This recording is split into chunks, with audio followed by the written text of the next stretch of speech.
Sveiki, palyginsim visos burnos protezus, kai protezas ant implanto atstato visą dantų lanką.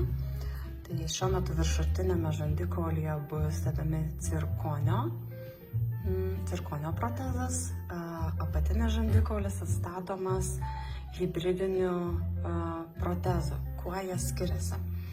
Cirkonio protezas yra daug sunkesnis, jisai turi titano išpoliruotą karkasą, kuris liečiasi prie dantenų, ir cirkonis yra visi dantis cirkoniniai, ir tai kadangi yra keramika, tai patikrinsim. Ar ne, jaučiam keramikos tokį skambėjimą. Toliau apatinis žandikaulis yra atstatomas hibridiniu protezu. Hibridinis yra todėl, kad sudarytas iš 3 skirtingų medžiagų. Tai yra PEEK plastiko, itin tvirto specialaus plastiko karkasas.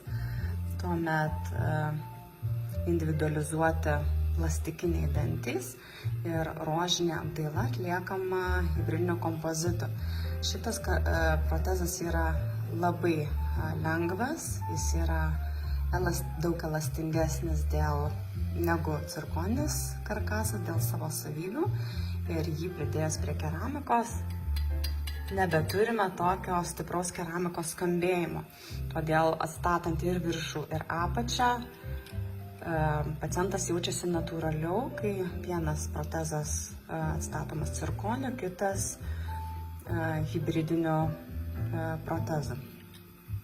Cirkonio protezas yra daug brangesnis, jis yra rigidiškas, jautresnis skilimams, o hibridinis protezas šiek tiek turi elastingumo, ir hibridinis protezas yra itin tinkamas atstatyti iš karto po implantacijos ankstyvuoju būdu per 7-10 dienų, būtent dėl savo lengvumo, galimybės lengvoms pataisoms, perbazavimams ir savo elastingumo.